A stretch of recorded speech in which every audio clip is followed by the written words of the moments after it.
কাঁচা আমের আচার বানাতে হলে তেল ছাড়া এই আচারটা বানান, যে আচারটা একবার খাওয়ার পরে আপনার আর অন্য কোনো আচার খেতে ইচ্ছে করবে না। কোনো প্রকার তেলের ব্যবহার ছাড়া এবং খুবই অল্প মশলায় এই আচারটা তৈরি করে আপনারা সংরক্ষণ করে রেখে দিতে পারবেন বছর জুড়ে। আসসালামু আলাইকুম everyone, welcome back to my channel. কাঁচা আমের টক ঝাল এই আচারটি বানানো এত বেশি সোজা, আর খেতে যেটা এত বেশি মজা আপনারা না বানালে বুঝবেন না। টক ঝাল মিষ্টি কাঁচা আমের এই আচারটি খাওয়ার পর আপনি তো অবশ্যই বলবেন আপনার খাওয়া বেস্ট আচার এটাই। আর যাকেই আপনি এই আচারটি বানিয়ে খাওয়াবেন সে তো আপনার কাছে রেসিপি অবশ্যই জানতে চাইবে। চলুন কথা না বাড়িয়ে ঝটপট রেসিপিটি দেখে আসি। বিসমিল্লাহ। কাঁচা আমের আচার বানানোর জন্য এখানে আমি 1 কেজি কাঁচা আম খুব ভালোভাবে ধুয়ে পরিষ্কার করে এরপর খোসাটাকে ছাড়িয়ে নিয়েছি। এবারে আমগুলোকে আমি কেটে নিব। সবগুলো আমকে আমি ঠিক এরকম করে গোল স্লাইস বা চাকচাক করে কেটে নিয়েছি, দেখতে পাচ্ছেন। খুব বেশি মোটাও করিনি, আবার খুব বেশি পাতলাও করিনি, মোটামুটি একটু পাতলা করে কেটে নিয়েছি, তবে অনেক বেশি পাতলা করা যাবে না। এবারে আমের মধ্যে যে বীজটা রয়েছে ওইটাকে আলাদা করে নিচ্ছি। আর হ্যাঁ, এই আচারটা বানানোর জন্য চেষ্টা করবেন অবশ্যই পরিপক্ক আম নিতে, মানে যে আমের আটিটা শক্ত হয়েছে ঠিক এরকমটা বেছে বেছে ঠিক এরকম আম নেওয়ার চেষ্টা করবেন, তাহলে আচারটা পারফেক্ট হবে। আমের বীজগুলোকে ফেলে আমগুলোকে আমি একটি মিক্সিং বোলে নিয়ে নিচ্ছি।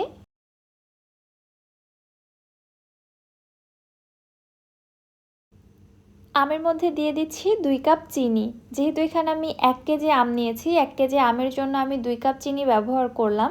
তবে আপনারা সামান্য একটু কম বেশি করে দিতে পারেন, তবে অনেক বেশি কম দেওয়া যাবে না, কারণ চিনির কারণেই মূলত এই আচারটা যেমনটা দেখতে পেয়েছেন আস্ত আস্ত থাকবে, একদমই গলে যাবে না। চিনি যেন সবগুলো আমের গায়ে খুব ভালোভাবে কোট হয়ে যায়, এইভাবে মিশিয়ে নিতে হবে। যদি কোনো আমের স্লাইসে চিনি খুব ভালোভাবে কোট না হয়, ফাঁকা থেকে যায়, তাহলে দেখবেন আচার তৈরি করার সময় আমের টুকরোগুলো গলে যেতে শুরু করেছে। এবার একটি ঢাকনা দিয়ে ঢেকে এগুলোকে রেস্টে রেখে দিচ্ছি 1 থেকে 1.5 ঘন্টার জন্য। সেই ফাঁকে আমি আচারের জন্য একটি মশলা তৈরি করে নিচ্ছি। চুলায় একটি প্যানের মধ্যে নিয়ে নিচ্ছি 3 থেকে 4টি শুকনো মরিচ, 1 চামচ আস্ত জিরা, 1 চামচ মেথি, 1 চামচ মৌরি, 1 চামচ ধনিয়া, কালো এবং হলুদ সরিষা মিলিয়ে নিয়েছি 1 চামচ, এবং সবশেষে দিচ্ছি 1/2 চামচ কালো জিরা। এবারে সকল মশলাগুলোকে চুলার হিট একদম লোতে রেখে কিছুক্ষণ একটু টেলে নিচ্ছি। মশলাগুলোকে অতিরিক্ত ভাজার প্রয়োজন নেই, জাস্ট মশলার মধ্যে সুন্দর একটা ফ্লেভার আসা পর্যন্ত ভেজে নিলেই হবে। ভাজা হয়ে গেলে মশলাগুলোকে চুলা থেকে নামিয়ে কিছুটা ঠান্ডা করে ব্লেন্ডারে জাস্ট আধো ভাঙা করে নিব। এগুলোকে একদম মিহি গুঁড়া করা যাবে না। এবার ফিরে এসেছি প্রায় 1.5 ঘন্টা পর।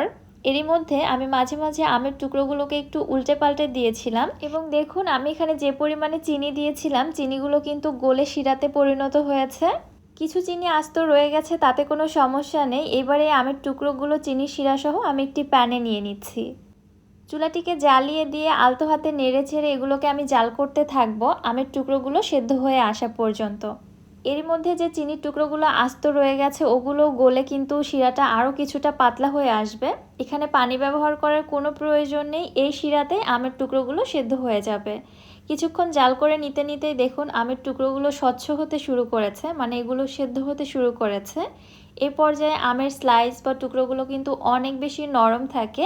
একটু সাবধানে নাড়াচাড়া করবেন যেন এগুলো ভেঙে বা গলে না যায়। জাল করতে করতে শিরাটা যত ঘন হতে শুরু করবে এই আমের স্লাইসগুলোও কিন্তু তত শক্ত হতে শুরু করবে। জাল করতে করতে দেখতেই পাচ্ছেন আমের টুকরোগুলো সেদ্ধ হয়ে একদম স্বচ্ছ হয়ে গেছে এবং এগুলো কিন্তু শক্ত হতে শুরু করেছে। ঠিক এ পর্যায়ে আমি আচারের মধ্যে দিয়ে দিচ্ছি কয়েক ফোঁটা গ্রিন ফুড কালার। এটা কিন্তু টোটালি অপশনাল, আপনারা চাইলে পুরোপুরিভাবে স্টেপটা স্কিপ করতে পারেন। আমি যেহেতু ভিডিও করছি কাঁচা আমের একটি ভাইব আনার জন্য জাস্ট এখানে ফুড কালারটা ব্যবহার করেছি। আর আচারটা যেহেতু আমি একটু ডিফারেন্টভাবে তৈরি করার চেষ্টা করেছি, যার কারণে এখানে ফুড কালারটা ব্যবহার করেছি। এতে করে আচারের আকর্ষণটা কিন্তু অনেকটাই বেড়ে গিয়েছে। এবার এর মধ্যে দিয়ে দিচ্ছি আগে থেকে ভেজে গুঁড়ো করে রাখা মশলাটা, তবে সম্পূর্ণটা আমি এখানে দিইনি, প্রায় 1 থেকে 1.5 টেবিল চামচ পরিমাণে দিয়েছি। নেড়েচেড়ে সব কিছু একটু খুব ভালোভাবে মিশিয়ে নিচ্ছি। আচারটা তৈরি করা কিন্তু প্রায় শেষের পথে। আচারের মধ্যে যে পরিমাণে শিরা দেখা যাচ্ছে এটা এই পর্যায়ে অনেকটা পাতলা মনে হলেও আচারটা চুলা থেকে নামিয়ে ঠান্ডা হওয়ার পরে কিন্তু এটা অনেকটাই ঘন হয়ে আসবে। তাই এখন আর জাল করে শিরাটা বেশি ঘন করছি না, কারণ বেশি ঘন করলে এটা একদম চিটচিটে হয়ে যাবে বা ক্রিস্টালাইজডও হয়ে যেতে পারে। তাই এই পর্যায়ে আচারটা আমি চুলা থেকে নামিয়ে নিচ্ছি এবং পুরোপুরিভাবে ঠান্ডা করে আচারটা সার্ভ করে নিয়েছি। আচারটা পুরোপুরিভাবে ঠান্ডা হয়ে আসার পর এর টেক্সচারটা কিন্তু আরও বেশি লোভনীয় হয়েছে। দেখতে যেমন গ্লাসি হয়েছে, খেতে হয়েছে তেমনি জুসি। মুখে দিয়ে খাওয়ার পরে আমার মনে হচ্ছিল এটা এত মজা কেন। এটা হয়তো আমার মুখের কথায় আপনাদের বিলিভ নাও হতে পারে, সো তার জন্য অবশ্যই আপনাকে বাসায় ট্রাই করে খেয়ে দেখতে হবে। ঠিক এইভাবে আচারটিকে আপনারা এয়ারটাইট জারে রেখে সংরক্ষণ করে রেখে দিতে পারবেন পুরো বছর জুড়ে। তবে বাহিরের নর্মাল তাপমাত্রায় এটা কতটা ভালো থাকবে সেটা আসলে আমার জানা নেই। আমি নর্মাল ফ্রিজে সবসময় আচার সংরক্ষণ করি, এই আচারটাও নর্মাল ফ্রিজে সংরক্ষণ করে রেখে দিতে পারবো পুরো বছর জুড়ে। তবে এত মজাদার আচার আমার বাসায় তো পুরো বছর থাকবেই না, এটা একদিনেই শেষ হয়ে যাবে। এবার আমের সিজন থাকতে থাকতে এই আচারটি যে আমি কতবার বানাবো আসলে আমি নিজেও জানি না। রেসিপিটি আপনাদের কাছে কেমন লাগলো সেটা অবশ্যই আমাকে কমেন্ট করে জানাতে ভুলবেন না।